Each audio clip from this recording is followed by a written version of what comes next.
বর্তমান সময়ে সবচেয়ে আলোচিত বিষয় আগামী নির্বাচনে আওয়ামী লীগের অংশগ্রহণ। অন্তর্বর্তী সরকারের প্রধান উপদেষ্টা ডক্টর মোহাম্মদ ইউনূসের একটি সাক্ষাৎকার নিয়ে এই আলোচনার সূত্রপাত। এবার সেই আলোচনায় যুক্ত হলেন বৈষম্য বিরোধী আন্দোলনের ৩ সমন্বয়ক। এমনকি দ্বিতীয় গণ অভ্যুত্থানের হুঁশিয়ারও দেওয়া হয়েছে। বিস্তারিত শেখ ফরিদের রিপোর্টে।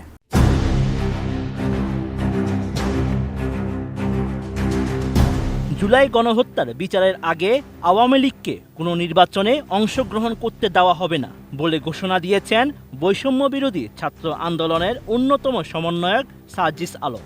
এই সময় প্রয়োজনে আবারও একটি গণ অভ্যুত্থানের হুঁশিয়ারি দেন তিনি। ১৯ নভেম্বর সামাজিক যোগাযোগ মাধ্যম ফেসবুকে দেওয়া এক স্ট্যাটাসে এ ঘোষণা দেন জুলাই শহীদ স্মৃতি ফাউন্ডেশনের সাধারণ সম্পাদক। ফেসবুকে তিনি লিখেন, গণহত্যার বিচারের পূর্বে আওয়ামী লীগকে কোনো নির্বাচনে অংশগ্রহণ করতে দিব না, প্রয়োজনে অভ্যুত্থান হবে।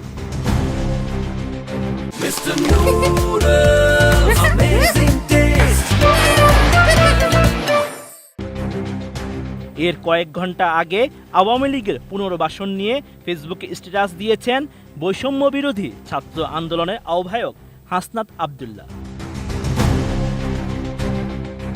সেখানে তিনি লিখেন, ছেলেদের রক্তের উপর পা রেখে দিল্লিকে ক্যাবলা বানিয়ে ক্ষমতার মসনদে যাওয়ার আকাঙ্ক্ষা জনগণের মুক্তির নিয়তের সঙ্গে বিশ্বাসঘাতকতা।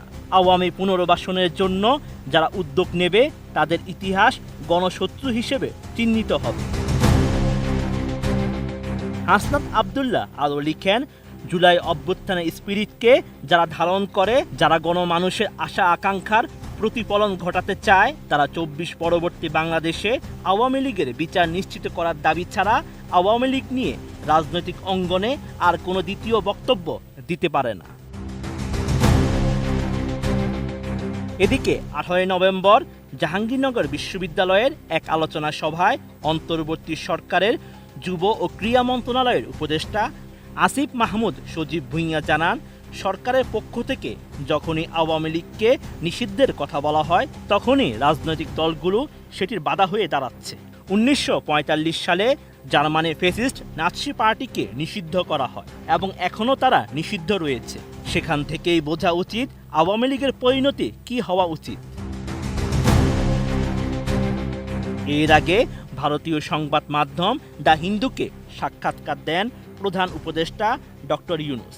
এই সময় আওয়ামী লীগ নির্বাচনে অংশ নিতে পারবে কিনা এমন প্রশ্নের জবাবে তিনি বলেন, এটা এরই মধ্যে ঘোষণা করা হয়েছে।